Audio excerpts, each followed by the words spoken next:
Follow me to the Bailey. There's something you need to see. They look tough. Be careful out there. It's asking for a password. I have to go into town. Need to see what that last shake-up did. I'm coming right back. No, I'm not the other anything. I'm me. Well, you're clearly the expert on these things. After all, I'm just a big fat wuss-puss. Besides, I blocked the door, so no one could get in. Not the cops, and not these other monsters. Better hurry. Laura can be pretty quick when she wants to. Couldn't leave well enough alone, huh? Did you hear that too? I didn't do anything. It was like that when I got here. I didn't do it, I swear. I didn't do it. I swear I didn't kill him. I didn't know what to do, so I ran. That's not my Christmas. My Christmas is filled with laughter and joy and this. My Sandy Claus outfit. I want you to make it. How could it be? Just follow the pattern. This part's red. The trim is white. Now don't be modest. Who else is clever enough to make my Sandy Claus outfit? Next. I have every confidence in you. I guess he should have thought of that before sticking him on a raft. I'll fight you, whale! I never learned to sail anyways. She's right, boy. This is my last pair. Wait a minute. You didn't lose your voice. You lied to me. And I worried about you. Yeah, what would you know? Oh, man. You know nothing about pain. Soul-shattering suffering. Gut-wrenching grief. I can hate if I want to. Then I'll hate somewhere else. And I don't need no woman trying to change me. Look, this has been a very enjoyable pantomime, but I'd like to go home now. But what difference does it make? I want to know exactly what I'm being threatened with before I comply. Death, Casey.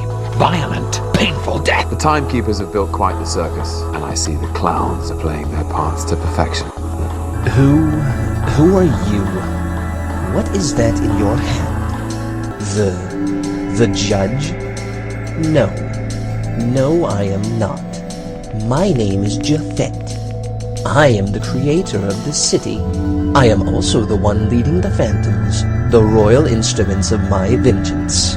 Specifically, they are my arms, sent to me by the Queen to restore justice to this zone. You must have been very determined to have set foot onto the stairs of this library. The Queen relies on our kind to make living spaces for men. We are a little like gods, trying the infinite power of the sun to sculpt all our worlds into the nothingness. I love that metaphor. Yes, like gods. Precisely. Don't get distracted. The day is all about me. I'm ready for my close-up. Say cheese. Smile. Do I look like your girlfriend? Anyway, I haven't seen her. Is this your only special place? I'm not sure God is the right word. So, what if I had said I believed in fate? Anyway! What do you mean, anyway? You don't sound very happy to see me. James, honey, did something happen to you after we got separated in that long hallway? Are you confusing me with someone else? You were always so forgetful. How could you? She was just a little kid. She was no different than me. Keep away from me. But it didn't work. It's a fairy tale. Just a bedtime story. Sometimes when people get scared, they say and do terrible things. I think you got so scared that you forgot who you are. I think you're just a little kid with a really special gift, who only ever wanted people to understand her. So we're not all that different at all. Well, yeah, but what good would that do? You think just because there's bad people out there that there's no good ones either? I thought the same thing for a while. But there's always someone out there for you. Somewhere. No matter. Most likely lose it again anyway. It's an awful nice tale, Kanga. Much nicer than the rest of me.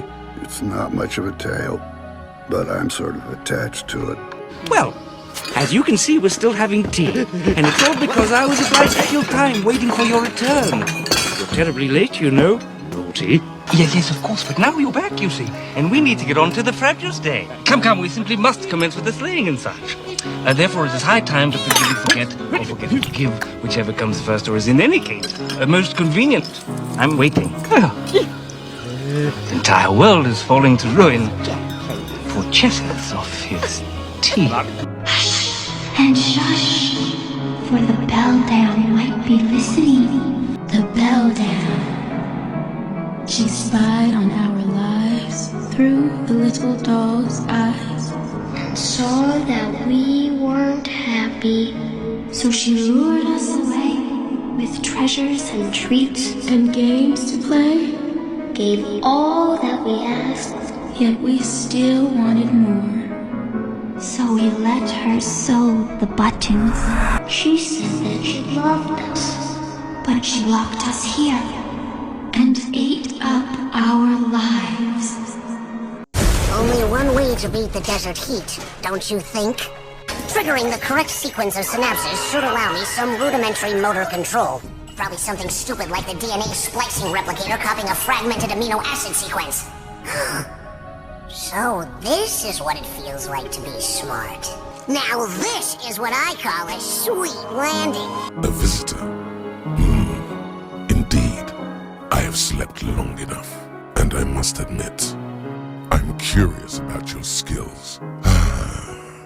So concludes the life and times of King Sisyphus. A fitting end to an existence defined by futile struggle, doomed from the very start. And I don't regret a second of it.